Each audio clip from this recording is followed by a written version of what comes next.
Você está ouvindo o Manual do Motoqueiro Mirim.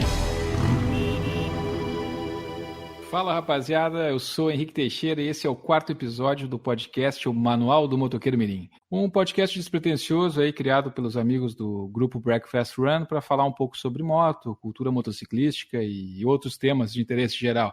A gente agora está também nas melhores plataformas de streaming podcasts, no Spotify e também no YouTube.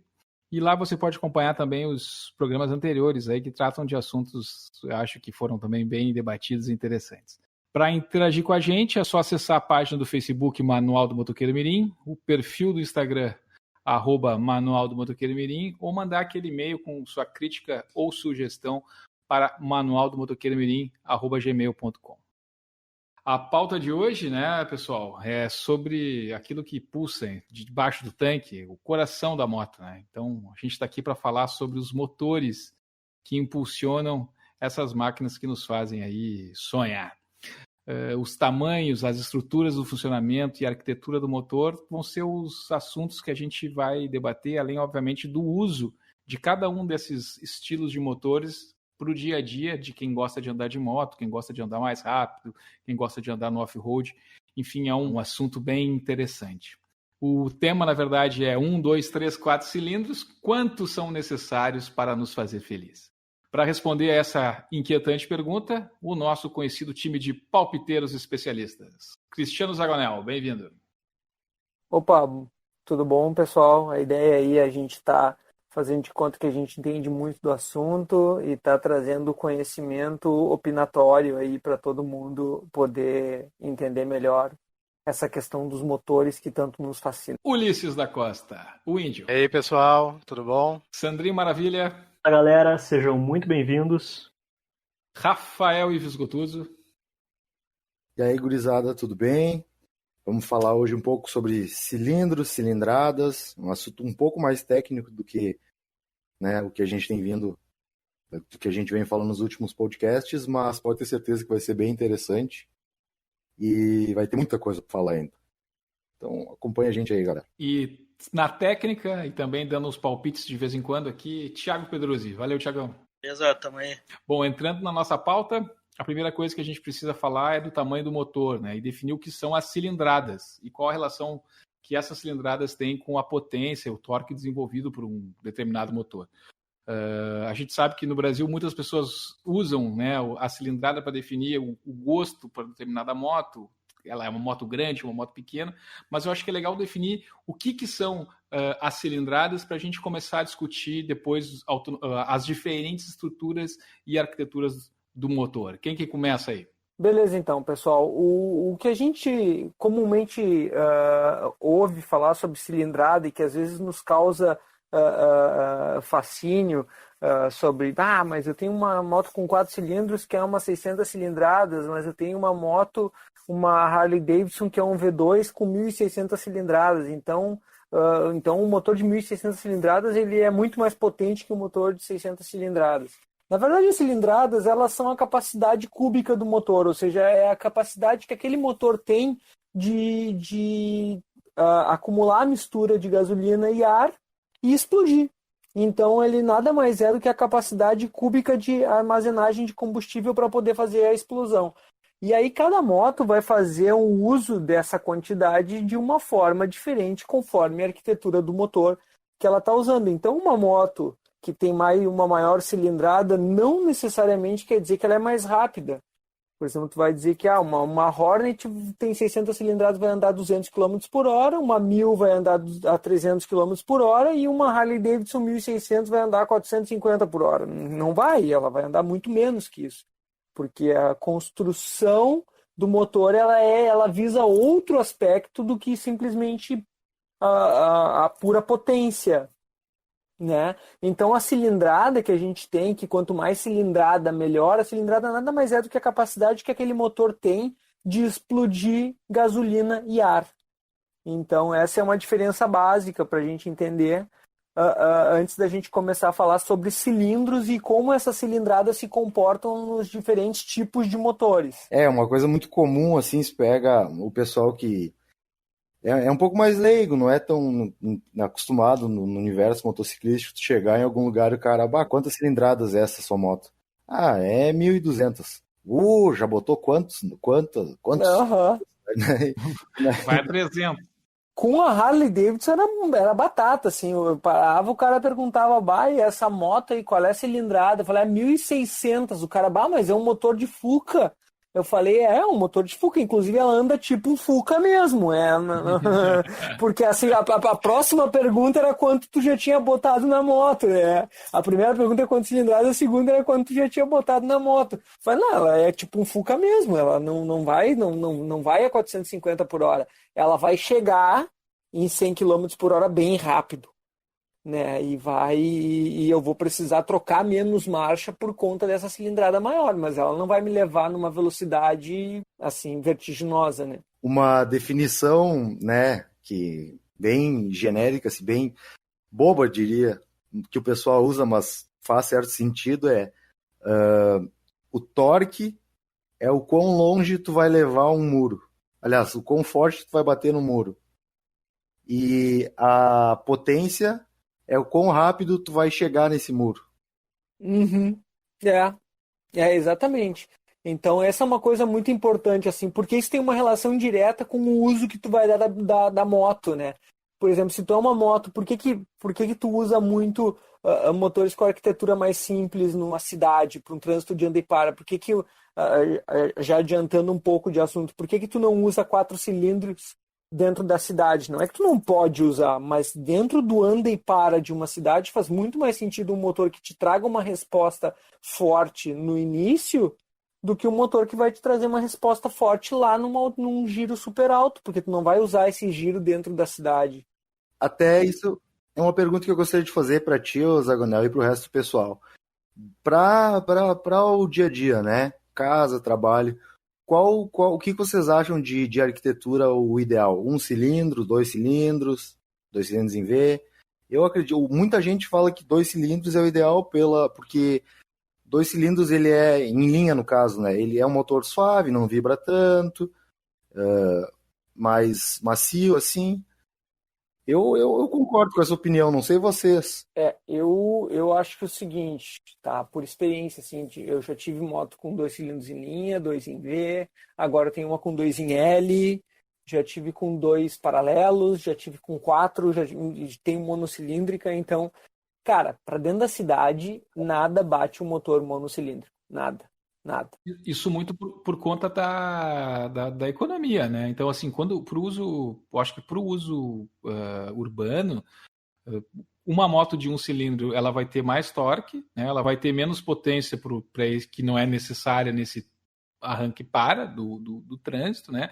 E vai te trazer dependendo do tamanho, obviamente, do motor, um custo bem menor, né? De gasto com combustível. Mas um gancho interessante aí do que o Luiz falou sobre potência, né? Uma outra coisa que eu acho que o pessoal também se equivoca bastante é que quando olha no documento da moto, qual é a potência da moto, né? Parece que aquilo é um negócio que está sempre à disposição. Mas aquele 110 CV que está no documento da moto, na verdade, é o que a moto gera de potência no seu extremo, né, do uso do motor. Né? Então, no pico, exatamente. Ela está andando mais rápido de tudo. Então, assim, quando vou comprar uma moto, a minha moto tem 110 CV. 99,9% do tempo que tu está andando na tua moto, ela não vai desenvolver essa potência, né? Então, por isso que essa relação com torque, ela é muito mais, assim, utilizável, não que seja útil, né? Ela acontece, usa muito mais o torque no dia a dia do que a potência final. Né? Então, eu acho que isso também é um ponto interessante para a gente falar, porque quando fala em torque, eu acho que essa coisa de o que ela consegue girar, né? O torque é a força que faz o motor girar. Quando a gente precisa de uma resposta mais rápida, e eu também acho que a 2 cilindros, para quem quer um pouquinho mais de emoção, é uma moto melhor para andar na cidade, porque tu tens aí também mais força, né? Força, mas também tem um pouco mais de desempenho do que a moto monocilíndrica. E o seguinte, né, o Zagonel, a gente está falando aqui de uma monocilíndrica de baixa cilindrada. O que eu gostaria de colocar também e se fosse num cenário diferente, né? Por exemplo, uma XT660 contra uma CB500 2 cilindros. Uhum. A XT provavelmente gasta mais. Eu não tenho esse dado, pô, né? A gente tem que dar uma olhada, mas Gasta. mesmo sendo monocilíndrica, né? Ela gasta com certeza. A XT660, tenho alguns amigos no outro grupo da galera que faz off-road, e ela faz ali, cara, quando ela faz uma média hiper boa, batendo 21, máximo 22. Tem galera que nem chegou a fazer isso ainda. Bom, nós vamos chegar nas 4 cilindros, eu vou contar quanto é que a minha tá fazendo aí. Eu conto da minha 2 em L também.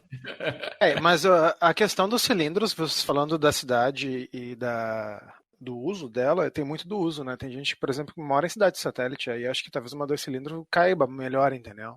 Exatamente. Mas a gente tem outros fatores para analisar também. Por exemplo, aquecimento. Cara, um monocilindro vai aquecer muito menos do que uma moto com 2 cilindros, normalmente. Refrigerado a ar, sem arrefecimento nenhum. E tem outra questão. Hoje em dia, a tecnologia dos motores monocilíndricos está muito melhor. Tu tem aí motinho CB300 que bate 160 por hora. E trinca o cabeçote. E trinca o cabeçote, mas aí é questão de arquitetura, né, cara? Isso é uma lenda, mas na realidade não, né? Não é uma lenda. Foi uma série que saiu, não sei já. Não. É um erro de arquitetura em função do tamanho do cabeçote, da vela que eles inseriram no tamanho no cabeçote.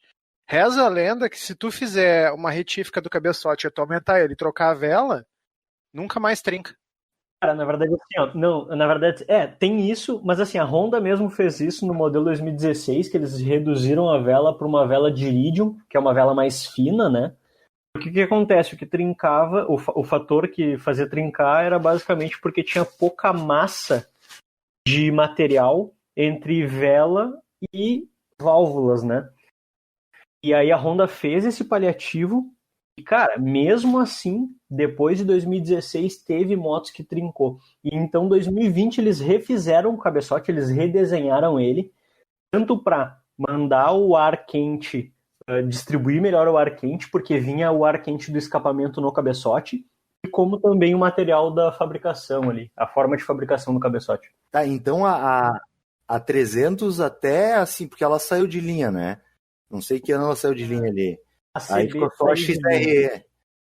Mas então até há pouco tempo atrás a XRE ainda, que o motor é o mesmo, né, teoricamente, até pouco ela ainda dava problema de trincar o cabeçote. Sim, eu sempre tive um pouco de... Nunca gostei muito dela. E um amigo meu muito próximo comprou uma, cara, e ela era, se não me engano, 16 ou 17. Eu lembro que ele falava que ela já era a que tinha sido arrumada. E mesmo assim, depois de um tempo andando, a dele trincou o cabeçote também. Putz. Eu ia perguntar se tinha a ver com a forma que o cara pilotava. Eu ia perguntar se tinha a ver, se daqui a pouco um cara que pilota de uma forma mais extrema, mas pelo visto não. Pelo visto é um problema crônico da parece que não dá para não dá para pilotar sentado em cima do bunker. Aí. Pilotar com ela ligada dá problema. Tanto que a Honda baixou a linha de novo, né? Aí a CB300 foi rebaixada para 250 de novo, né? Que é o seguinte, aí também tem aquela lógica, aquele negócio de marketing. A Twister foi uma moto que deu muito certo aqui no Brasil, né? A Twister 250. E já a 300, ela já trouxe toda essa carga de cabeçote trincado e não sei mais o que lá. O que a Honda fez? Opa, vamos botar o nome de Twister, baixar para 250, que a Twister todo mundo confiava, entendeu? Quer dizer, vamos voltar para a boa e velha Twister, manter, né, puxar o nome antigo, aquele legado que a Twister tinha, né? Que é uma coisa muito comum de tu ver nas marcas hoje em dia, né? Trazer o legado de modelos antigos.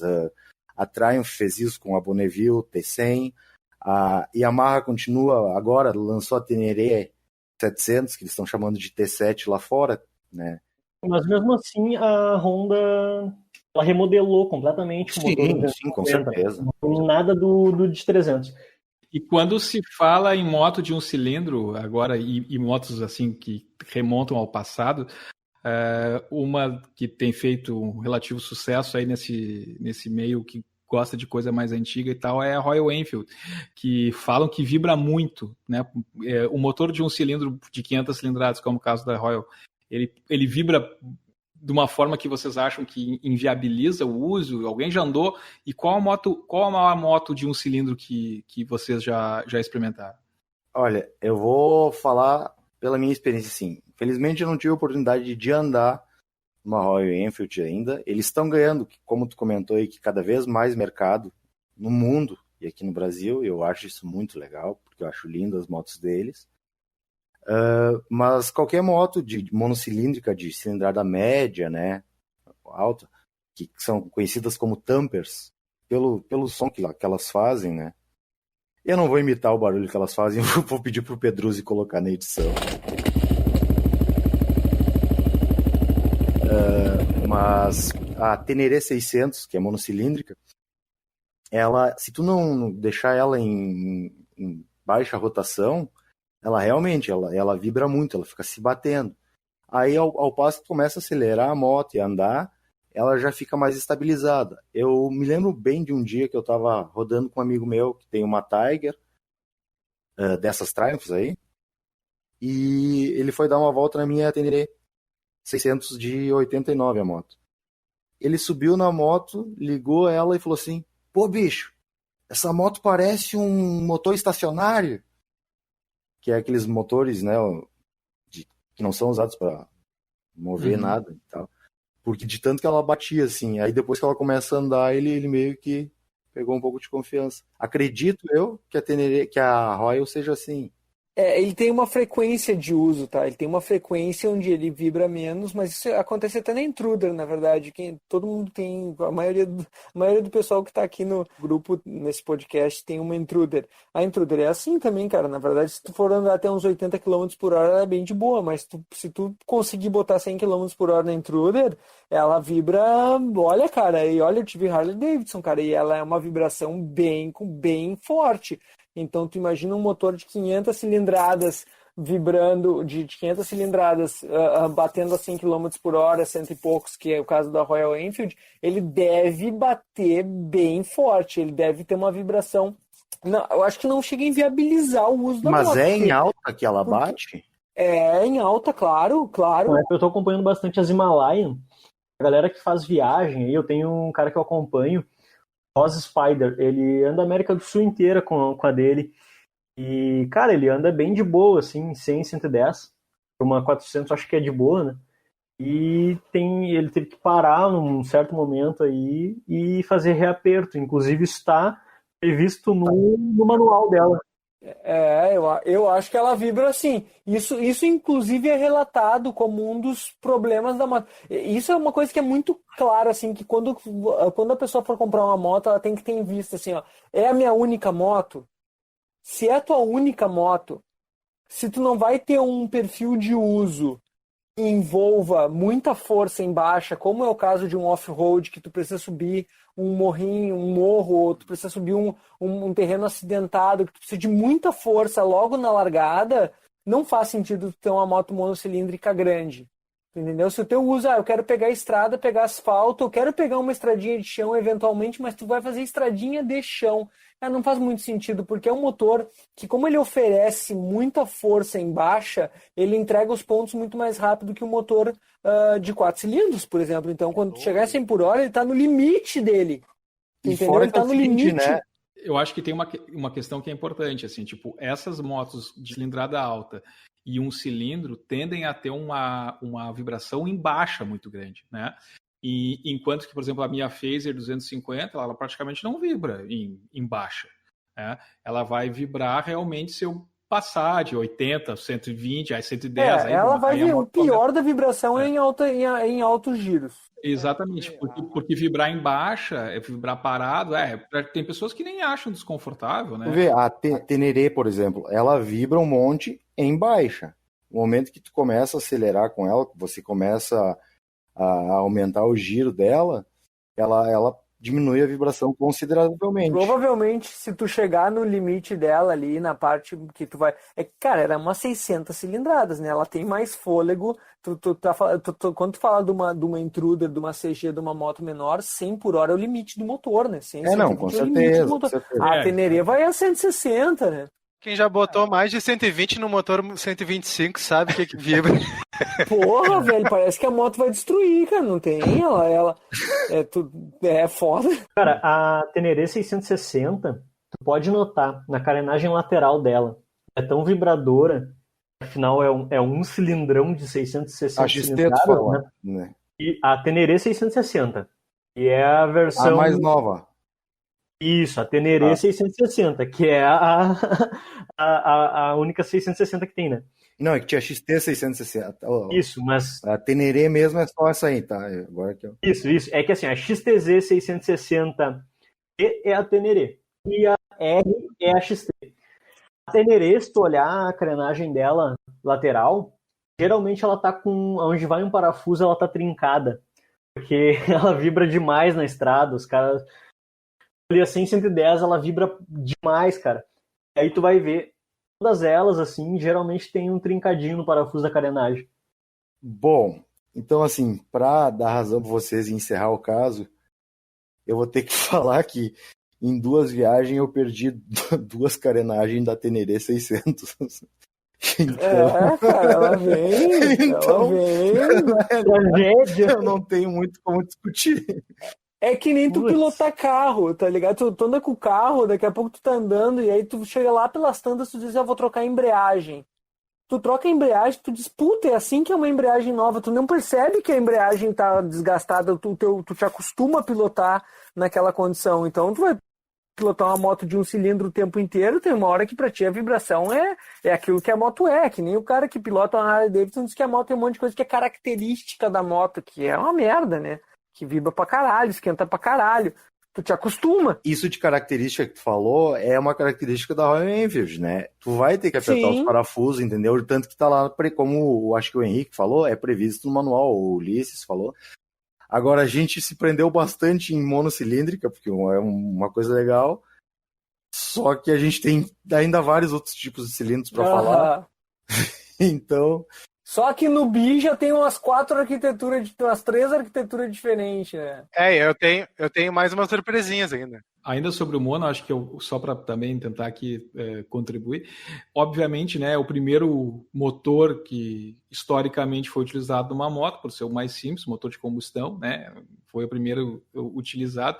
Mas vocês têm alguma moto de um cilindro que para vocês simbolizam isso? Acho que a Teneré, então, a gente pode fechar como a moto de um cilindro mais emblemática aqui para todo mundo. Não sei se concorda.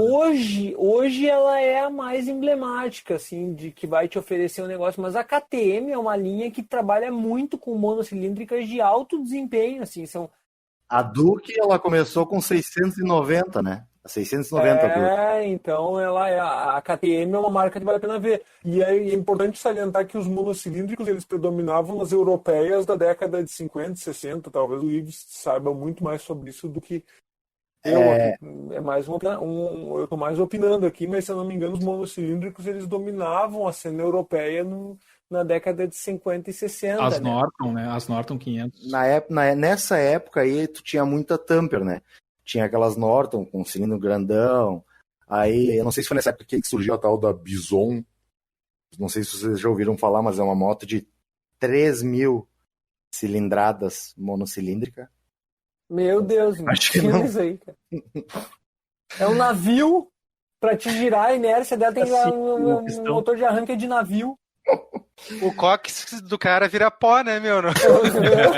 Falando de moto nova, tem a KTM 690 até hoje é monocilíndrica, né? E vocês sabem que mas aí que tá, a KTM, né, o pessoal que tá nos ouvindo pode me corrigir, mas se eu não me engano, a Duke, ela saiu ela era uma moto que nem era pra rua, assim, coisa, era uma moto de corrida para supermoto, que é aquela corrida que mistura asfalto e off-road, coisa, e depois foi feito para o asfalto, e daí começaram a fazer as versões menores, que aí surgiu a 390, essas coisas. Eu não sei tanto dessa história aí, o pessoal pode nos ajudar, né? Só para esclarecer, a Bison, essa é uma moto francesa, maior moto monocilíndrica, e são 2.000 cilindradas, não 3.000. 2.000. Ainda é bastante. Tem uma diferença. Só pra gente Então, a questão do monocilíndrico, né? O monocilíndrico ele é um motor muito usado, então, em motos que precisam de torque em baixa, né? Então, as motos off-road predomina o motor monocilíndrico. Ele é mais simples a manutenção, porque ele tem menos partes móveis, então por isso ele também está na maior parte das motos de baixa cilindrada que dominam o Brasil hoje, porque ele tem menos partes móveis, ele é mais econômico, a manutenção é mais barata e ele oferece uma faixa de torque, ou seja, a força que ele entrega é na parte mais baixa do motor, o que torna ele muito útil dentro das cidades. Então essas são as principais características do motor monocilíndrico que tu tem que levar em consideração quando tu for fazer a escolha da tua motocicleta. Ele não vai te levar numa velocidade muito extrema, mas ele vai te oferecer muita força quando tu precisa na parte do anda e para, principalmente o anda e para da cidade ou na condição de off-road. Ele também é mais leve, né? Então, no off-road que tu precisa de um motor leve, uma arquitetura leve para te poder, porque tu vai cair, porque faz parte do esporte cair, ele faz muito mais sentido do que um motor com mais cilindros. Sim, tem que ir para levantar. Até era isso que eu ia comentar. Ainda bem, né, que as motos de trilha elas têm um motor monocilíndrico que são mais leves. Senão eu tava até hoje tentando levantar a CRF lá no meio do mato, porque a quantidade de vezes que eu caí com essa moto... A gente foi para aquele passeio lá no Josafás e a quantidade que é o de vezes... Josafás? Josafás é um canyon que tem perto de Cambará, No Rio Grande do Sul. aqui no Rio Grande do Sul, próximo a São Francisco de Paula, que também é uma cidade no Rio Grande do Sul. É um off-road de nível difícil, digamos assim, né? E, cara, a Teneré 660 de um amigo nosso que foi junto e caiu algumas vezes e atolou algumas vezes e, olha, mesmo sendo monocilíndrica, ela é bem mais pesada, foi um horror, cara. Foi um horror. Isso que a gente geralmente prefere motos menores, né, até. Mas, assim, então, depois disso aí, de falar bastante sobre a monocilíndrica, Ives, ajuda aí a contar um pouco da história, o que fez e quem teve a ideia de botar 2 cilindros no motor de uma moto, como que isso se desenvolveu, e aí vamos entrar um pouco nesse outro universo aí, que entra nessas marcas aí emblemáticas, como a Harley, Ducati, Triumph e tal. Alguém conta um pouco aí da história de quem teve essa ideia de incluir 2 cilindros no motor de uma motocicleta. Olha aí, eu não sei, sinceramente, né, te dizer quem é que foi que teve essa ideia, quem fez a primeira moto de 2 cilindros em linha, né? Mas o que eu posso te dizer, né, te garantir, é que quem aperfeiçoou essas motos e quem fez essas motos, popularizou essas motos foram os ingleses, né? Lá, na década de 50, 60, as próprias Café Racers, se for ver, todas elas são 2 cilindros em linha, né? Então, e a moto de 2 cilindros, ela teve motos aqui no Brasil que marcaram a história, né? Ao longo da história do motociclismo do país, assim. Eu acho que, eu vou mencionar algumas aqui, o pessoal, tanto quem está ouvindo, quanto vocês já vão saber. A CB400, né? Obviamente. A CB500 também. Aí você tem alguns outros modelos que já são mais modernos, por exemplo, a Ninja 300, né? Está sendo vendida agora. Que é uma moto boa para quem está começando aí e tem esse viés para querer ir para um track day e aprender, né? Que era o assunto que a gente falou no tópico passado. Sim, a Yamaha e a Suzuki também, as últimas versões das 300 são bicilíndricas, né? As R3, as R3 são bicilíndricas e a Suzuki também ali, eu não me lembro qual é o nome dela. A Katana, né? 250 também é bicilíndrica. Inazuma. Eles vieram com bicilíndrico. Inazuma? Isso, Inazuma, exatamente. Eu acho até que ela já saiu de linha. Ela deve ter vindo importada por um tempo, porque a Suzuki não produz no Brasil, se eu não me engano, quase tudo que ela faz é importado. Não sei se ela chega pro... Ela deve ter aquele sistema de CKD para moto pequena e quase tudo que ela traz é de fora. Eu gostei da resposta do Ives, porque o cara, né, mas ele estava correto, né? Eu sou tipo o professor Raimundo, eu faço pergunta, mas eu já sei a resposta. Né? E, e, e em 1937, a Triumph foi a primeira moto bicilíndrica, a Speed Twin ou Street Twin? Não, senhor. Tá errado, Ike. Não foi? A primeira moto bicilíndrica que foi feita foi em 1894, Hildebrand and Wolf Miller. Isso. Ela era de cilindros contrapostos, inclusive. Ah, mas não tinha caixa separada, então. Não, mas a questão é a seguinte, a quem popularizou, por isso que eu mencionei assim, eu não sei quem criou, mas quem popularizou da forma que a gente conhece foram os ingleses. Foram os ingleses, né? Sim. E naquela época ainda eram aqueles motores pré-unit, né? Que a caixa era separada do bloco. Depois veio a fase unit, que é os motores... Durou 50 anos igual, né, praticamente. Foi até a década de 70 esse motor, né? Pouco menos, eu acredito.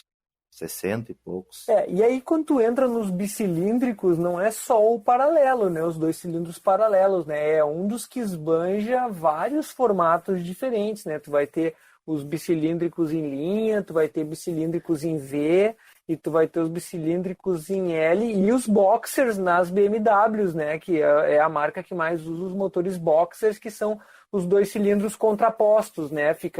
Ficam eles a 180 graus um cilindro do outro, né? Cada um deles traz um resultado diferente no desempenho da motocicleta. Ô, Cris, sabe que eu tava lendo esses tempos, eu até vou ter que pesquisar para trazer aqui a informação direitinho, mas parece que as primeiras motos com motor boxer não foram as BMWs, eu vou ter que dar uma olhada direitinho. Assim como as primeiras 4 cilindros não foram as japonesas. Eu vou dar uma pesquisada para trazer pra gente isso aí, mas é bem interessante. Eu não sei as origens, assim, o que a gente tem mais ideias é que algumas marcas fazem a escolha do motor 2 cilindros paralelos, ou 2 cilindros em V, ou em L, ou boxer, na verdade. Bom, os motores de 2 cilindros, essa arquitetura de 2 cilindros em paralelos, ou em V, ou em L, ou em boxer, eles vão muito do que a montadora quer entregar para o consumidor de comportamento. Por exemplo, os 2 cilindros paralelos, eles vão oferecer aquela potência extra que falta no motor monocilíndrico. É um motor que o motor monocilíndrico, se a gente lembra, ele é um motor que entrega muita força em baixa. Então, o motor bicilíndrico ele vai entregar um pouco menos de força em baixa, em compensação ele vai entregar uma faixa de potência maior e ele vai render mais. Tanto que se tu pegar aquela Yamaha, a Honda esportiva 250 cilindradas, que é um motor monocilíndrico, e a Kawasaki, antes da 300, que era 250 também com motor bicilíndrico, tu vai ver que o motor da Kawasaki ele é muito mais potente do que o motor da Honda, mas o da Honda oferece mais torque numa faixa de giro menor. Então, isso são as características de cada um dos motores. Tanto que não deu muito certo essa tentativa de fazer uma CBR, acho que é CBR 250, né? Da Honda. Porque ela não tem potência. Certo. Não deu muito certo, né? E a uma Ninjinha, phaser carenada. Phaser não, uma Twister. Uma Twister. E já a Ninjinha, né? Ela só cresce, literalmente, ó. 250, 300, acho que agora tá 400, né? Eu achei muito interessante. A Ninja veio 250, 300 e 400.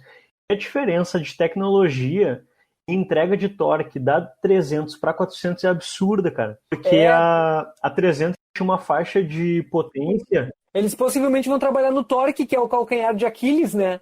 Porque ela vai entregar uma potência, eles provavelmente da 250, 300 e 400 é na potência, é no torque e não na potência, né?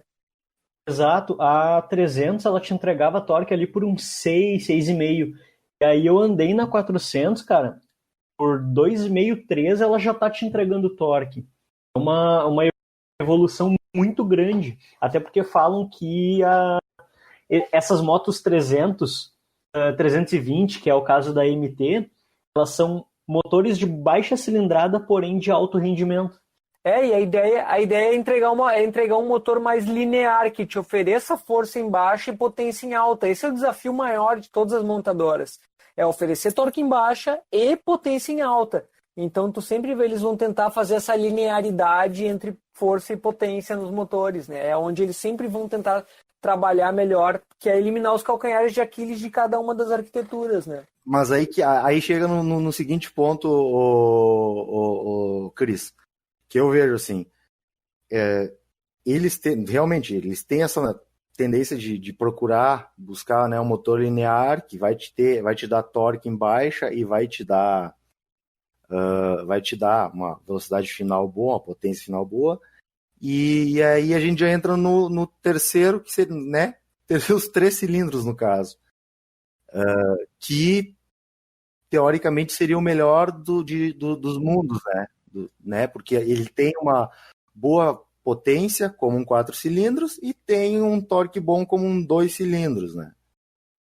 Então essa é uma das características dos 3 cilindros, né. Eu acredito sim, mas eu já estou me passando aí, acho que a gente tem... isso, antes da gente entrar nos 3, aí eu queria passar um pouco da percepção, tá? Muitas montadoras agora, principalmente a Honda, ela tem trabalhado em 2 cilindros paralelos, buscando o máximo de economia nos motores. Isso tu vai ver nos motores tanto da CB500 quanto da NC700, se eu não me engano, é NC700. NC700 e 750. A 700 é aquela que é meio fit. O 750 também. A Varadeiro, no caso, vocês estão falando. Os últimos 2 lançamentos da Honda, que tem essa arquitetura meio Big Trail, assim, que ela tem de 500 e 750 cilindradas. Eu tive a CB500X, né? É um motor bicilíndrico, e assim, eu tive uma CB400 e eu tive uma CB500, tá? Eu percebo que o seguinte, da experiência das duas, eu sentia que a CB400 ela tinha mais torque do que a CB500 que eu tive. A CB500 eu achei uma moto, assim, eu vou dizer para vocês que me decepcionou muito o torque da CB500. Eu tenho a impressão nítida que a CB400 tinha mais torque do que a CB500. Em compensação, a CB400 fazia 14, 15, 16 por litro e a CB500 fazia 26, 27 por litro. Então era uma moto muito econômica que na estrada me ofereceu uma boa potência, muito boa para viajar, uma moto maravilhosa para viajar. Mas na cidade eu senti falta de torque na CB500 atual, assim, senti muita falta de torque na CB500. E nessa disputa, né, do que é mais, quais são as motos mais, qual é o estilo mais de motor mais adequado e tal. As italianas eu acho que também vale a pena citar, a Moto Guzzi, né, que tem aquele cilindro também meio em V, meio transversal, boxer, é um V2 transversal no quadro. Isso, que é muito interessante, né, que fica para fora e tal do quadro. E as Ducati, né, Cris, do cara que tem uma Ducati aí, agora tem moto 4 cilindros também, né, mas quando não tinha, costumava usar uma frase assim, que com 4 cilindros a gente faz 2 motos, né? Eles gostavam de falar. Os italianos, né? Isso, porque usam muito isso. Isso, porque a moto 2 cilindros era o principal, né? Que eles sempre tiveram e tal. Eu tive 2 Triumph, né? 3, na verdade, e tive a Bonneville, que é aquela 800, 900, que tinha um torque muito bom, e tive uma muito grande, que era aquela 1700, a Thunderbird, sabe? Que para mim foi a moto que eu mais curti andar na estrada, assim. Apesar de ter... porque ela não tinha uma velocidade final alta, porque ela é uma custom, né? Mesmo estilo de uma Harley, assim. Mas tinha um motor simplesmente sensacional, né? E um motor de 1.700 cilindradas bicilíndrico que praticamente não vibrava parado, um negócio incrível. A moto parava na sinaleira, assim, ela não vibrava, ela não esquentava porque ela tinha um resfriamento líquido, né? Enfim, misto, na verdade, né? E uma resposta no acelerador que parecia que tu ia saltar da moto, assim, se puxasse realmente. Sim, a gente chegou a fazer um peguinha, a gente fez um peguinha uma vez num Night Ride, eu tava com a Harley e tu tava com ela, e a gente meio que tinha cara com o Truxton, tinha o Arthur com a Truxton pancadaria, e a gente foi fazer um arreganho no semáforo e saímos queimando o pneu, né? Acho que não era eu. Não era, desculpa, era outro cara que tinha uma Thunderbird. Só tinha 2 Thunderbird na cidade, era a tua e a do cara do bar lá, do Isso, gravador do top. Gabriel. Não, e eu vendi a Do minha Gabriel. porque o radiador da do Gabriel estragou e o orçamento para consertar 7 o conto. radiador era, não, 16 mil reais. E aí, enquanto eu tive tempo, ainda tinha mercado para moto que ela parou de ser importada, né? Ela era importada, ela parou de, Aham. parou de vir da Inglaterra. Eu tinha que vender de qualquer jeito. Eu acabei fazendo um bom negócio, consegui passar ela adiante, mas fiquei chateado, assim, porque realmente era uma moto sensacional, assim, parece que estava andando num Galaxy, assim, sabe? A sensação na estrada. Aham. Realmente uma coisa fora. Mas, E tinha tudo isso, né? E ainda, Uli, tu que teve CB e tal, acho que também vale a pena falar um pouco desse desempenho das bicilíndricas nacionais mais antigas, assim, porque, né, na verdade, quem usou bastante moto mais antiga, que todo mundo está mais ou menos numa faixa etária dos 30, 40, acho que foi tu, né? Não sei, a tua CB foi a moto, talvez, bicilíndrica brasileira antiga mais utilizada por nós aqui. Com certeza. aham. Você não deixa a minha TX de fora. Ah, tu tem a TX, né?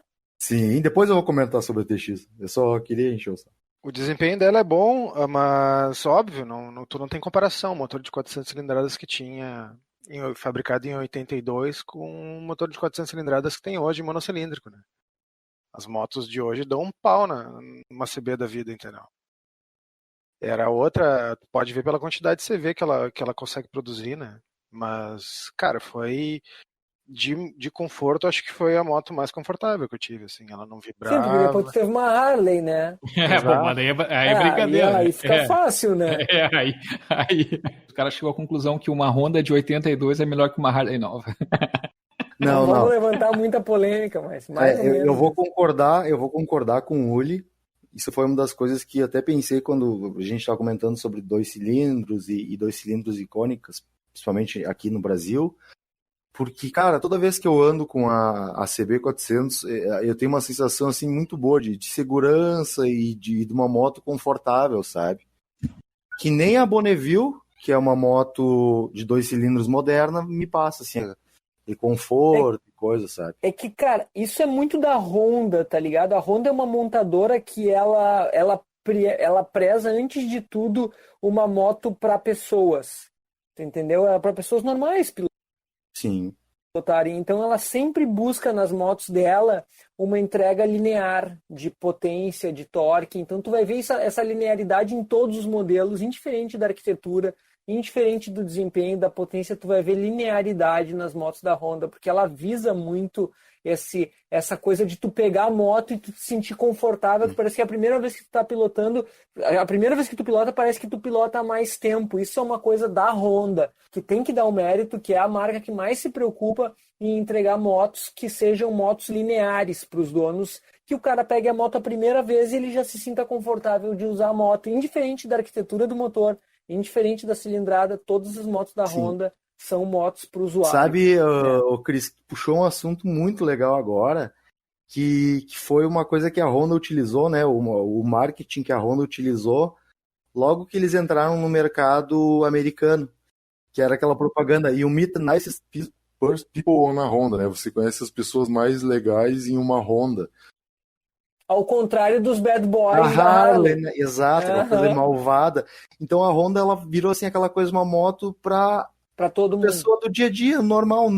Você não precisa ser malvadão para ter uma moto. Você pode ser uma moto dócil, né?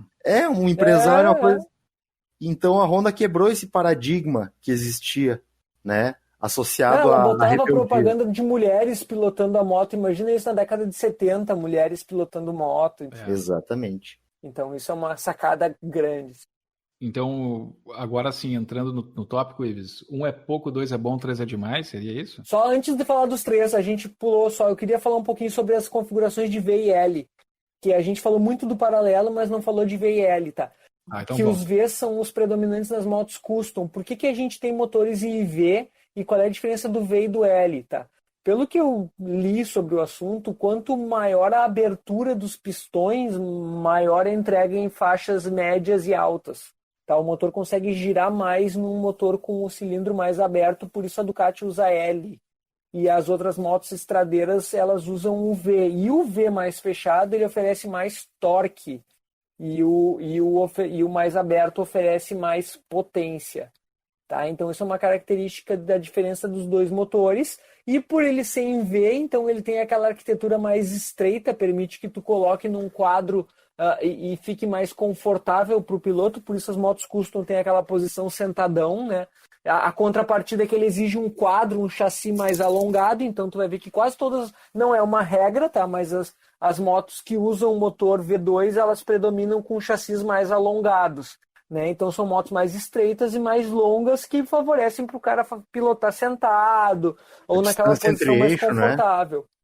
Né? Isso, entre eixos é maior. Né? E a em L ela tem um desafio de engenharia que a Ducati lida muito bem com esse desafio de engenharia, que é o espaço que o motor ocupa. É porque tu abriu os cilindros, né? Ele fica um cilindro para frente e um para cima.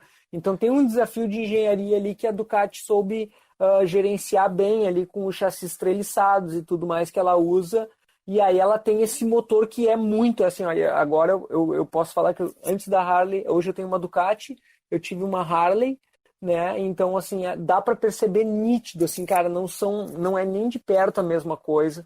Tá, o motor da Harley é um motor com muita força em baixa. É um motor que, eu digo assim, que é a moto que quase me matou mais vezes. Assim, me matou num acidente de trânsito. Me matou não, mas me causou um acidente assim, de cidade, foi a Harley. Porque se tu erra a dosagem do acelerador da Harley, tu perde o controle da moto muito fácil, assim, na arrancada. Porque ela tem muita potência em baixa. Ela não é um motor linear. Já a Ducati, cara, é um motor explosivo. Ela te chama nas médias rotações. Então, ali entre 4 e 7 mil RPMs é onde ela se sente muito confortável. Então, é uma moto que ela parece que ela tá vindo mais devagarinho, mas depois que ela desperta, ela é bem explosiva. Então, também é uma moto que tem um comportamento muito menos linear do que, por exemplo, a moto 4 cilindros. A Hornet, olha, cara...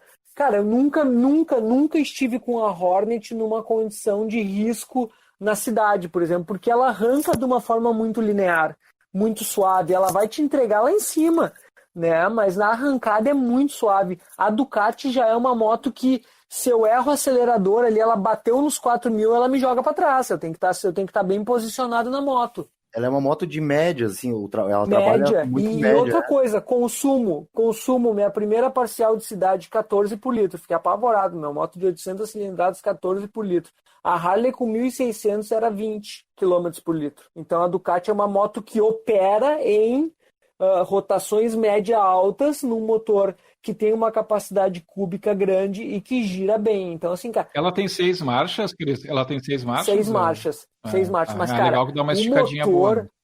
Puta, cara, o motor é muito divertido, cara. Disparado, assim, cara. É um motor...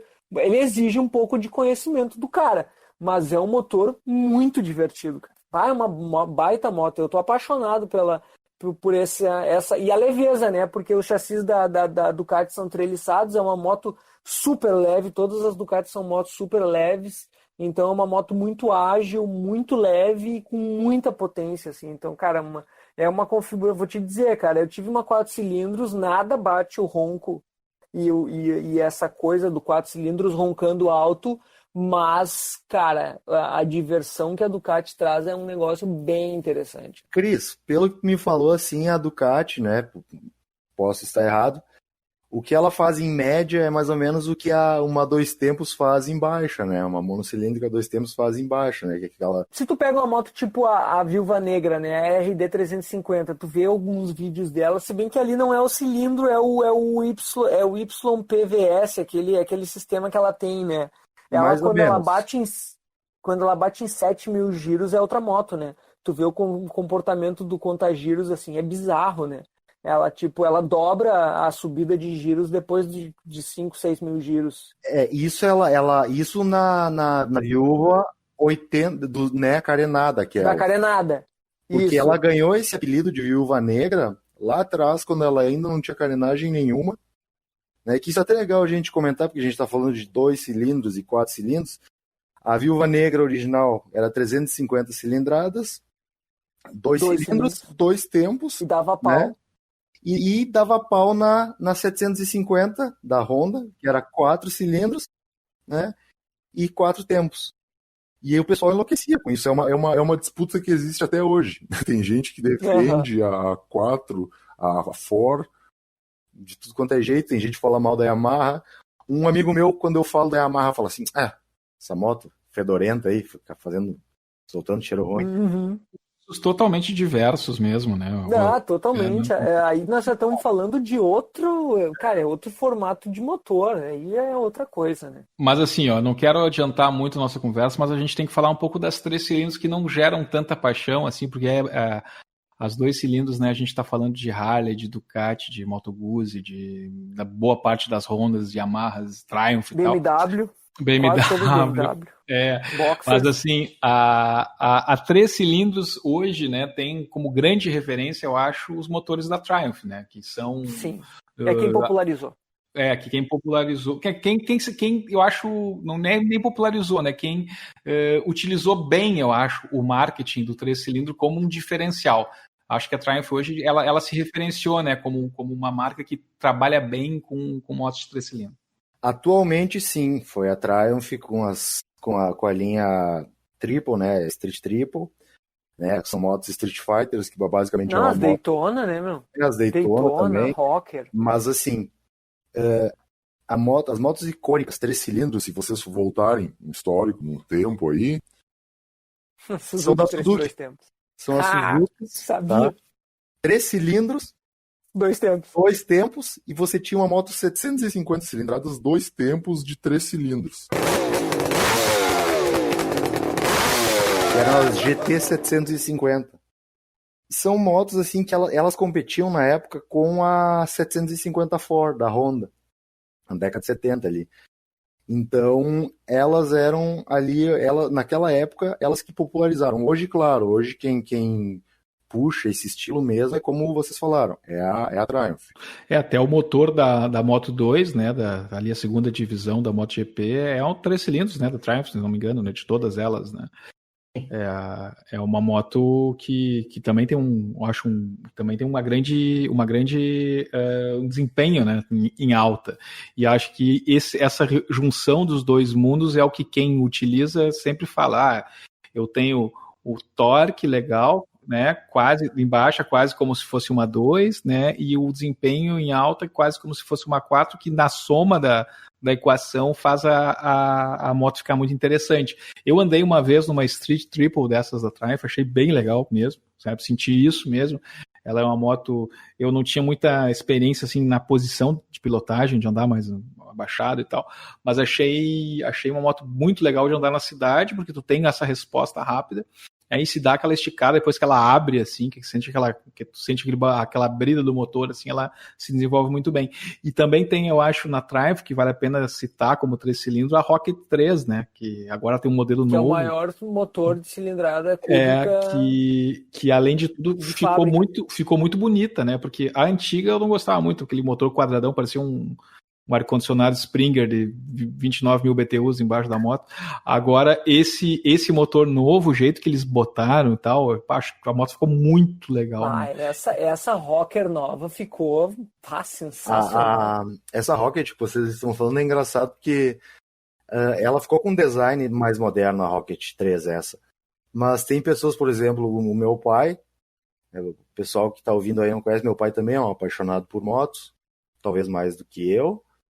Ele é apaixonado pela Rocket 3 antiga. Já essa nova, ele não gostou muito, sabe, desse design. É mais moderna, né? Mais moderna. Nossa, e quando a gente começa a falar daí da Rocket 3, a gente já entra, apesar de ser uma moto 3 cilindros, a gente já entra naqueles modelos de motor um pouco mais exóticos. Isso aí seria tipo uma moto como a VMAX, que é uma moto V4, ou a clássica CBX 1050, 6 cilindros, né, da Honda, em linha.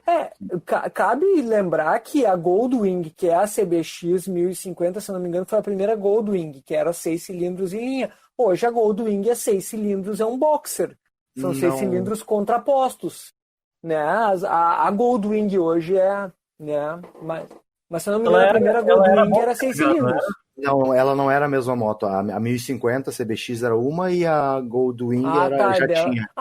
Sim, a Goldwing já saiu boxer, verdade. Eu confundi as coisas, exatamente. Agora, CBX.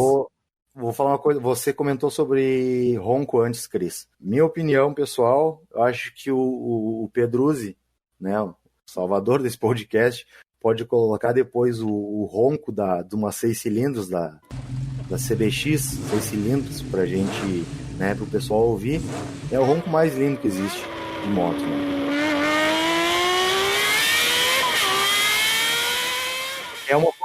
É uma Fórmula 1. Só para falar um pouquinho mais sobre essa arquitetura de 3 cilindros e os 2 cilindros em V, que o Henrique falou sobre a Moto Guzzi, tá? Por que as motos em 2 cilindros em V, elas acabam sendo mais uma jogada... A Moto Guzzi é uma jogada de marketing, tá?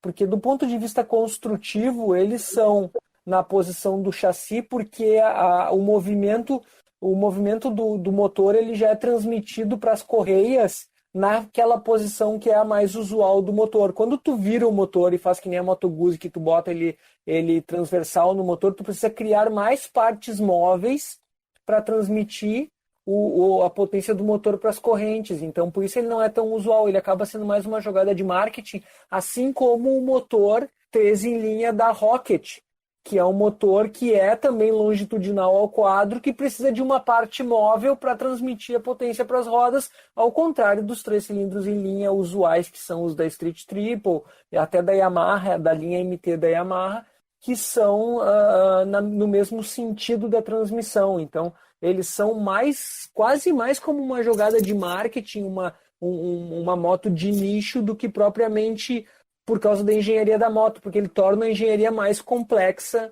tu botar o motor numa posição diferente do giro dele, né? E outra moto 3 cilindros que a gente comentou bastante no último podcast, por conta da visita do Chain aqui, e que a gente falou sobre os track days, né? É a MT-09, né? Que é uma moto da Yamaha, tricilíndrica, que tem um desempenho muito interessante, tanto em baixa quanto em alta, né? Realmente é uma construção sensacional, assim, que para quem está buscando uma moto que dá um pouco mais de emoção, assim, mas também tem esse uso de torque e tal, realmente vale muito a pena, né? Tanto para ressaltar que MT é a sigla de Master of Torque, se eu não me engano, né? Que é a linha da Yamaha que oferece torque mesmo. Então, eles já botam um motor de 3 cilindros como um motor que oferece torque, mais do que a linha de 4 cilindros da Yamaha. Até ia complementar o que o Zagonel falou ali, que o diferencial também do motor da MT, né? É a questão dele ser crossplane. Aí é uma questão bem mais técnica. O que é crossplane? Crossplane, cara, é a disposição de posição do virabrequim. Ou seja, o motor normal ele tem 80 graus e o motor crossplane ele te oferece 90 graus. Então, a disposição dos cilindros ele nunca fica linear, porém quando ele tem uma questão do torque de explosão e o torque de inércia. O torque de inércia é o momento em que o virabrequim, o pistão desce, o virabrequim vai lá embaixo e gira. Esse torque de inércia aí é o que teoricamente faria com que o motor tivesse um lag, digamos assim, a entrega do torque, né? E no motor crossplane, devido a essa disposição dele de 90 graus, esse torque de inércia chega a 0, e aí então tu tem um lag menor na entrega do torque, fazendo com que o torque venha linear e mais rápido, digamos assim. Sandro, assim, tipo, resumindo pra mim, assim, no caso, assim, a maneira que enquanto um pistão sobe e o outro tá descendo a 90 graus, eles já estão, tipo assim, muda a configuração conforme o motor normal? Isso fica fácil de explicar numa moto 4 cilindros, tá? Os 4 cilindros, ela vai ter sempre, no arranjo tradicional de uma moto 4 cilindros, que não a crossplane, ela tem 2 cilindros na posição mais alta, enquanto 2 cilindros estão na posição mais baixa. Ou seja, um cilindro está fazendo ali a explosão, um cilindro está fazendo o escape, um cilindro está fazendo a admissão e o outro tá fazendo aliás, a explosão, admissão, compressão, explosão, e cada um está fazendo um tempo distinto, mas a 180 graus. No crossplane, eles ficam a 90 graus de diferença. Tu pega o giro do virabrequim, tem 360 graus. Então tu divide ele numa cruz, né? Enquanto no motor de linha tradicional tu tem 2 cilindros em baixa e 2 em alta, no crossplane tu tem uma cruz, por isso cross. Deve ser por causa disso cross. É uma cruz, ou seja, tu tem um cilindro na ponta de cima da cruz, um cilindro num lado, um embaixo, um no outro. Então eles estouram em pontos diferentes do virabrequim que diminuem esse lag aí. É um negócio bem complexo, isso já é bem técnico. Fica um em cada canto, na real. Isso! Tem alguma imagem na internet para ilustrar isso? Isso, vamos botar a imagem na internet. Porque essa explicação de vocês aí, para mim, ficou parecendo um motor é bem quântico. difícil de entender, inclusive. Parece um motor quântico. Parece um motor quântico. O pistão tende a estar para cima, mas pode estar para baixo. É mais ou menos isso. Não, mas aí, para quem tem muita curiosidade, que é bem a internet mostra isso, a gente tem esquemas visuais, gráficos, tem até simulações em 3D sobre o funcionamento dos motores, é bem legal, bem interessante. Mas eu sinceramente acho de todo, não porque o motor é sem graça, tá? Mas pelos modelos que existiram no mundo aí das motos, eu acho o 3 cilindros mais sem graça de todos, tá? Não é nada contra os donos de moto 3 cilindros, respeito muito, mas assim, a MT eu acho que é hoje uma moto bacana, 3 cilindros, as Triumphs também, né? Mas nenhuma delas me apaixona, assim. Sabe por quê? E eu sei por quê. Porque agora tu tem uma Kawasaki 4 cilindros, né? Aí fica fácil de ficar desdenhando, né? Ele tá falando isso porque ele nunca andou numa GT 750. 2 tempos, 3 cilindros. Vamos entrar então nessa daí agora. Ô Henrique, vamos entrar nesse assunto então, cara. 4 cilindros aí, fala da tua experiência, do que tu tá aí babando na tua moto, beleza. Cara. Ele tá apaixonado por essa moto, né? É impressionante mesmo. Eu não recebo nada da Kawasaki para falar, infelizmente, mas assim, sem dúvida foi a moto das que eu tive, né? Não tive muitos, tenho acho que 4, 5 motos já tive até hoje. Mas foi a moto que mais me deu o prazer de dirigir, de pilotar. Então, assim, ela é uma moto que, por incrível que pareça, tem um torque bem legal em baixa, né? É a Z900 RS, né? Isso, Z900. Muito do torque em baixa é essas 900 cilindradas e também porque ela não vai te dar uma potência em muito alta rotações também, né? Então assim, ela é uma moto que ela é assim comparada com as nakeds e as esportivas da própria Kawasaki ou da Yamaha e tal, das japonesas, né? Em potência, em velocidade final, né? Mas claro que sobra, né? Também, né? Se quiser andar muito rápido dá. Mas ela é uma moto que, na minha opinião, assim, além de muito bonita, porque ela lembra um estilo que retrô, mas não tão retrô assim como as. É o retrô dos anos 70, na realidade. Né? Exatamente. Ela é bem retrô, mas é os anos 70. Ela é baseada na Z1, né, na 4 cilindros. Dos anos 70. Dos anos 70. Então, assim, é uma moto que para mim, foi muito diferente. Assim, quando eu sentei na moto, eu senti essa diferença dela desenvolver um pouquinho mais devagar. Mas hoje, as retomadas, por exemplo, se eu estou andando no trânsito, às vezes quando eu estou em marcha alta, eu sinto mais tesão assim de acelerar e ver ela retomar eu em quinta e em quarta, sabe? Do que baixar, por exemplo, uma segunda e puxar, como eu fazia com as motos bicilíndricas que eu tinha. Enfim, ver o motorzinho se desenvolvendo, assim, né? Ele andando, assim, ele fazendo aquele movimento, assim, se abrindo. É um negócio muito legal. Realmente, assim, ó, eu não sou um cara que gosta de esportiva, do estilo de esportiva, assim, da moto carenada, né? Também não. Eu sempre gostei das motos com cara de moto, assim, com farol redondo e tal. Mas realmente, assim, no quesito desempenho, não tem, na minha opinião, como comparar essa moto 4 cilindros com o que eu tive agora com as outras que eu tinha, que foram divertidas, foram ótimas e tal. Mas realmente é bem, bem diferente. Assim. Vamos dar nome aos bois, né? Você teve antes a Thunderbird da Triumph e uma T120, né? T100 também, né, da Triumph. Todas 2 cilindros, né? O 4 cilindros, assim, ele é um motor, obviamente, né? Quanto mais cilindros, mais partes móveis o motor tem, então, por consequência, ele é um motor mais caro de fazer, então, por isso as motos são mais caras, é um motor mais caro de manter e tudo mais, mas, cara, ele é um motor super linear, é um motor com baixíssima vibração, é um motor que rende muito em altas giros. Então são motores que vão girar com 12, 13, 14 mil giros, algumas esportivas acima disso, né? Cara, ele é realmente um motor muito sedutor, cara. Eu digo e já falei isso para vocês milhares de vezes.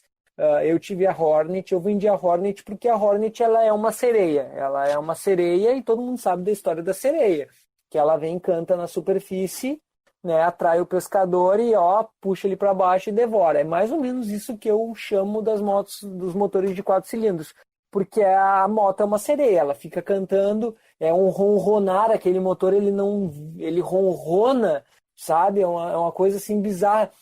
Quando eu tinha a Hornet, o meu prazer era pegar ela, tá em sexta e derrubar umas 3 marchas, girar o acelerador e aquilo vinha com uma força e aquele rugido do motor vinha. Então, cara, é uma moto que ela aniquila toda a racionalidade que um cara pode ter.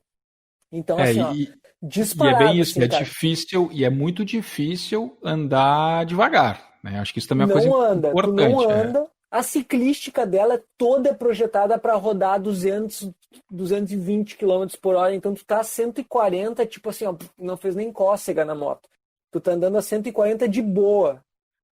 É engraçado vocês falarem isso porque as minhas maiores experiências, com motos 4 cilindros, foram em uma moto antiga, foram na 750, né? Em 750, não em uma só.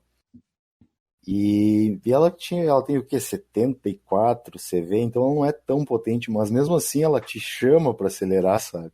Uma coisa incrível. Não, e eu não botei escape na minha Hornet, cara, porque se tu bota escape esportivo numa moto 4 cilindros, velho, é muito difícil. E essa Z900 RS, também outra característica dela, que a ciclística é uma ciclística de moto mais sentadinho, assim, sabe? Ela não... Standard, né? Ela é standard. Exatamente. Não é aquela ciclística tão esportiva, então também, né, ela te dá mais conforto, assim, mas para a estrada, isso que eu acho que faltou falar, ela é uma moto muito boa de andar, ela tem a suspensão legal, mas o motor na estrada, assim, é liso, né? Ele é liso, ele se desenvolve. Enves, eu acho que tu falou da 750, né? E acho que quando se fala em moto de 4 cilindros no Brasil, não tem como falar de outra moto além da 750 da Honda, né? Essa acho que é no mundo, né? No mundo, na realidade, ela é uma moto icônica, né? A Honda 750 4. A família toda Ford, né? Tem a 500, tem a 400, tem a menos conhecida, a 350. Então elas são motos de 4 cilindros icônicas, né? Pelo mundo todo. E é engraçado que no Brasil, isso é uma coisa que a gente brinca às vezes até no grupo, quem popularizou essa moto no Brasil, né? A 750 4, foi um ator de novelas de televisão, que ele aparecia com uma que era acho que é o Tarcísio Meira, né, o Henrique? Isso mesmo, cara. Ele chamava de Cavalo Negro, alguma coisa, ela tinha Cavalo de aço. Cavalo de aço, isso, e tinha ele usava uma capa de couro no tanque, o pessoal das antigas sempre lembra dessa moto, né, e então, assim, ela faz parte da cultura popular, não só do Brasil, mas do mundo inteiro, assim, a 750, né? Daí, assim, o pessoal fala, mas teve a Kawasaki, teve outras. Essas motos eram mais caras na época e elas não entregavam a mesma qualidade que a 750 Ford. O seu Soichiro lá, seu Honda lá, né, o amigo do Henrique, que ele chama de Honda, ele tinha umas sacadas muito boas, assim, sabe? Sim, ele tinha uns métodos, inclusive, peculiares para isso. Tem um documentário, até não sei o nome, mas bem interessante, quando a Honda entrou no mercado norte-americano de veículos, que na crise do petróleo, ali nos anos 70, o eles, enfim, para entrar no mercado americano, tu conseguiria se o teu carro tivesse um consumo X. Não lembro quantos quilômetros por litro, mas aí milhas por litro, né? O americano deixaria entrar uma empresa estrangeira se conseguisse esse consumo mais baixo. E ele aprisionou os engenheiros no escritório da fábrica lá até os caras conseguirem fazer o carro, que era tipo um Chevette assim da Honda. E aí pegou fogo primeiro, que deu tudo errado, mas no final eles conseguiram e conseguiram entrar no mercado americano, né? O cara realmente era uma figuraça, assim. Que não se faz isso, né? Pelo amor de Deus, não se aprisiona os trabalhadores. Só na China. Mas assim, o cavalo, depende, né? O cavalo, não se deve, pelo menos, né? O cavalo de aço, esse que o Ives pode ser a tua dica hoje, já que a gente está chegando aí no final da nossa pauta, né? E acho que muita gente comprou moto pensando que ia fazer como o Tarcísio Meira, né? E conseguir namorar a Beth Faria, que era o par romântico dele na época. Gatinha. Era isso, galera? Vencida a pauta, pode ser? Não, eu acho que ainda me dá mais uma brechinha aí que são os motores não convencionais. Então, por exemplo, esses motores que são 6 cilindros em linha, 6 cilindros contrapostos. Zago, antes de entrar nesse, eu queria dar aquele exemplo que eu dei antes de começar. E a gente falou muito do 4 cilindros ser extremamente linear e entregar bastante em alta, né? E como a gente já falou do crossplane, eu queria aproveitar para falar da R1 com motor 4 cilindros crossplane. E era uma moto que entregava bastante potência, bastante torque também, tudo em baixa. E eu estava até vendo que tinha relatos da galera que botava na pista e reclamava um pouco porque em retomada a moto era absurdamente agressiva. Toda aquela questão que a gente falou do crossplane, entregar o torque linear, entregar com tudo, né? Então tinha esse detalhe aí, é um motor diferente, né? É um 4 cilindros diferente aí que a Yamaha trouxe um projeto do MotoGP. Então, até nós estava falando, né, sobre motores 6 em linha, CBX 1050, não é um arranjo comum, né? Motos com cilindros, mas aí vai ser reservado para motos que são realmente aquelas cruisers, aquelas motos para que o cara pega a estrada que elas são quase um carro, moto que chega a ter ré, pega a Goldwing da Yamaha, tem airbag a moto, então ela é um boxer de 6 cilindros, então são 6 cilindros contrapostos que eles explodem a 90 graus cada um, então a 180 graus. Então é uma moto que o relato dela é que ela é uma moto que não vibra, que as vibrações são imperceptíveis por causa do arranjo do motor, né? E 6 em linha hoje na produção das fabricantes mundiais, a gente tem uma BMW que é a K1600, que é uma moto que é uma cruiser também, moto para grandes distâncias.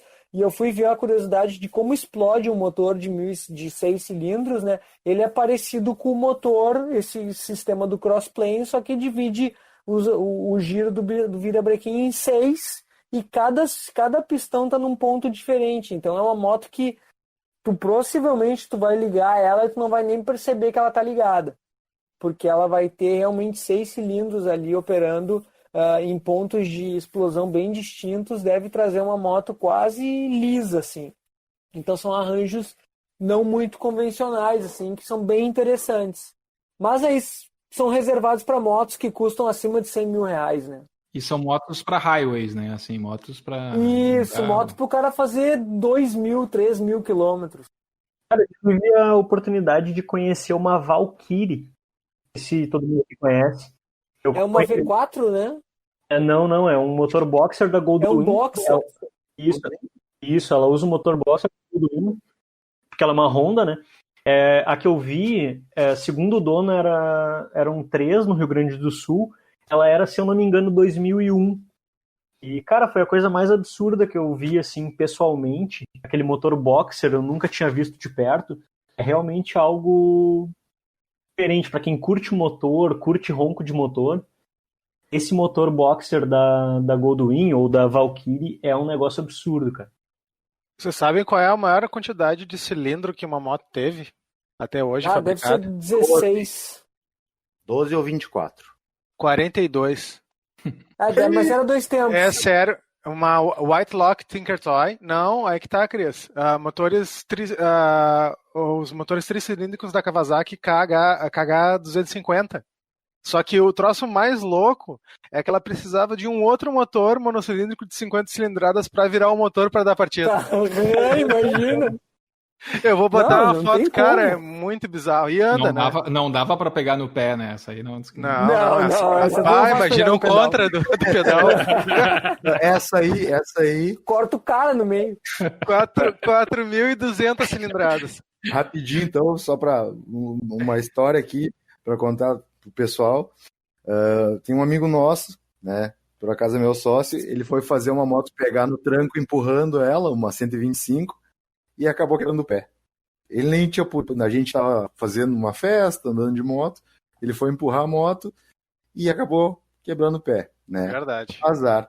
Vocês imaginam com essa moto aí de Eu não tava perto dele. É brincadeira. Valeu, galera. Tá preenchida a pauta, cumprido o nosso objetivo. Vamos agora para o momento de dar a dica para a continuidade das discussões aqui, continuar com a cultura motociclística depois do nosso podcast, que é o momento da dica foda.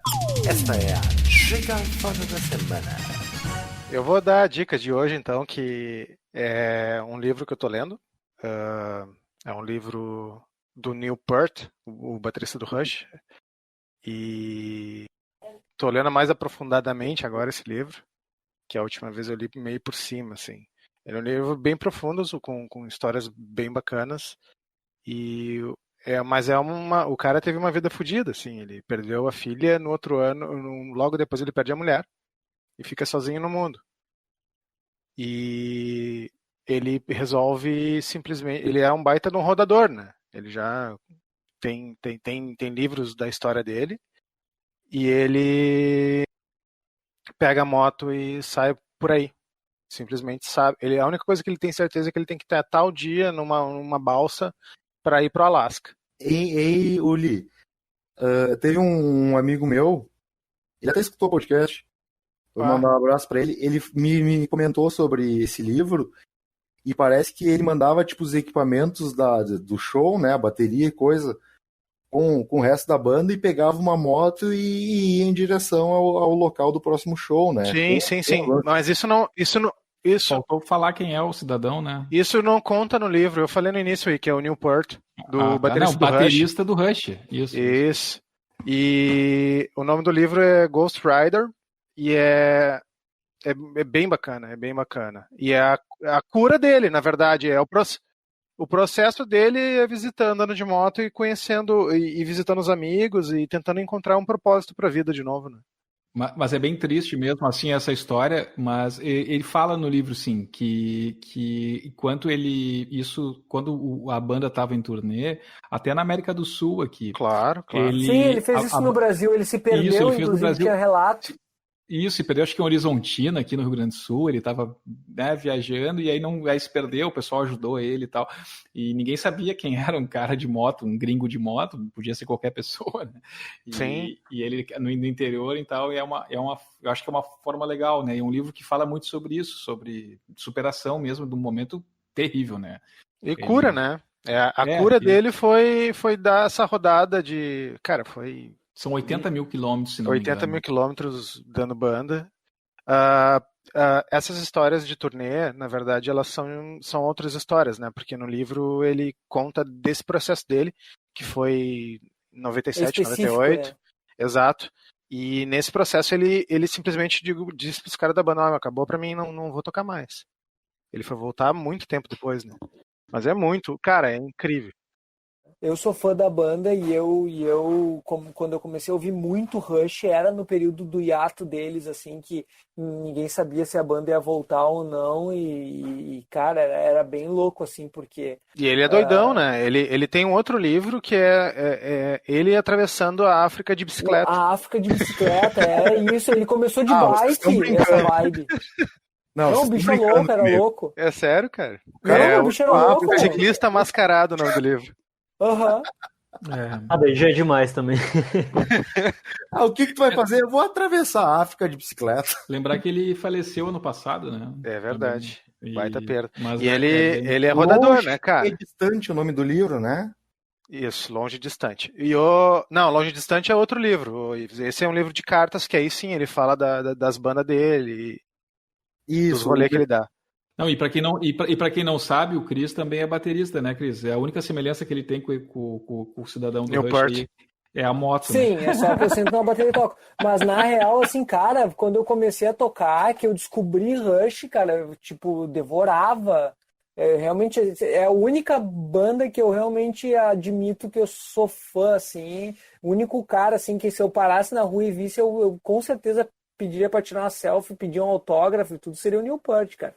E pra mim é um cara, assim, fenomenal. Um cara, como músico, assim, como pessoa, é um cara muito diferente. E o Ives, adivinha a moto que ele tem, Ives? Que ele tá usando no livro. 750 ou uma Triumph? Uma GS. Não, uma BMW. GS 800? Claro. GS 700. 700? Viu? GS 800. E vocês me julgando por causa da Tiger. Passando aí para a minha dica, a minha também é um livro, mas é um livro de fotos assim e histórias sobre motos, que se chama, é um livro francês, né? Se chama Paixão por Motos, um século de história através de 50 modelos inesquecíveis. Vale a pena fazer um podcast só para pegar algum desses modelos aqui. Os autores é Jean-Louis Basset e Pascal Franck. É um livro que tem em português também. Ele tem bastante conteúdo também escrito e fotos muito legais assim desses 50 modelos que passam, enfim, das BMWs, a Triumph, as esportivas modernas. Custa R$56 na Amazon. É um livro barato até, né, para quantidade de fotos, tem capa dura assim, bem bonitão. E é legal para deixar assim em cima da mesa, assim, naquela mesa de centro, assim, sabe? É um livro Coffee bonito. table. Vale a pena, assim, realmente é bem legal e o texto muito bom, assim, bem escrito e tal. Então a minha dica também é literária, mas não são 500 páginas como o livro que o Uli indicou, que esse livro também é difícil chegar até o final, é uma viagem mesmo. Então esse aqui é mais para livro com figurinha, assim, para ficar olhando. É um coffee table book, né? Aqueles que tu deixa em cima da mesa para quem vai visitar, mexer, né? E coisa, e ficar olhando moto bonita. Então, pessoal, a minha dica é um documentário, né? Do Steve McQueen, Desert Racer. Esse documentário contando a história do Steve McQueen, que é um ícone do cinema. Ele, não sei se cheguei a mencionar em algum outro podcast aqui, ele era muito mais um corredor que fazia filmes do que um ator que corria. E aí ele fala sobre a paixão dele, sobre tipo assim, a obsessão dele por correr de moto. E tem cenas assim nesse filme que são fantásticas. Esse filme é muito marcante para mim, porque quando eu estava lá na Bahia, morando lá na Bahia, lá no interior da Bahia, uma cidade chamada Barreiras. Agora eu estou aqui no Rio Grande do Sul, perto de todo o resto do pessoal aqui do podcast. Quando eu estava morando lá no interior, em Barreiras, o pessoal lá, a cultura é mais de andar, fazer trilha e coisa, e aqui a gente não faz tanta trilha e coisa. E antes de eu ir para as trilhas, eu sempre olhava algumas cenas desse filme e me empolgava muito, sabe? E, de certa forma, me conectava com o pessoal daqui, porque tinha aquela coisa de moto clássica, e o pessoal daqui gosta do Steve McQueen, sabe? Então, me deixava muito feliz, assim, ter uma forma de me conectar com o pessoal daqui, mesmo sendo sendo algo que, tipo, aleatório, digamos assim, sabe? Então eu indico muito esse curta, na realidade, né? Meio que um documentário. Steve McQueen, Desert Racer. Aí cara, eu gosto muito do cara, entendeu? Eu recomendo não só esse documentário, mas como outros filmes dele, né? The Great Escape, A Grande Escapada. E quem tiver alguma dica, alguma coisa para falar sobre o Steve McQueen, quiser entrar em uma discussão com nós, ou até sobre o que a gente conversou, deixa um comentário, sabe? Porque vai ser bem legal. Eu acho legal a gente estar sempre interagindo com o pessoal. Agora, então, o quadro final, né? Que é a hora de dar aquele alô, aquele cumprimento para os nossos ouvintes. E se você quiser ser citado no podcast, Não adianta pedir, eu quero um abraço, eu quero uma menção. Não, tem que pedir o cumprimento biker. Tem que saber a mitologia aqui desse programa. Então, o Ives teve um pedido, né? Então, hoje quem vai fazer o cumprimento é você, Ives. Vai lá. Na realidade, não foi nenhum pedido, é eu. Acho que o cara merece, né? Um cumprimento biker. São duas pessoas, na realidade. A primeira é o Rafael Seco, que foi ele que me falou sobre o baterista do Rush, que vocês comentaram hoje, né? E é um livro que o Ulisses comentou antes, que eu tô louco para ler, né? Então, eu cumprimento o biker pro Seco, que ele tá entrando agora no mundo da moto, ele vai comprar a Harley dele daqui a pouco. E o outro é para um rapaz que ele foi lá depois de um podcast nosso, o nome dele é William, e ele continuou a discussão sobre a primeira moto lá no YouTube, no nosso canal do YouTube. Então fica aí meu cumprimento pro William e que ele sempre participe aí, deixando a opinião dele, compartilhando, né? Que a gente tá aí para isso, para falar sobre o que a gente ama, que é moto. Maravilha. Esse foi, então, mais um episódio do nosso podcast Manual do Motoqueiro Mirim. A gente se vê daqui a 15 dias. Um abraço, até a próxima. Você ouviu o Manual do Motoqueiro Mirim.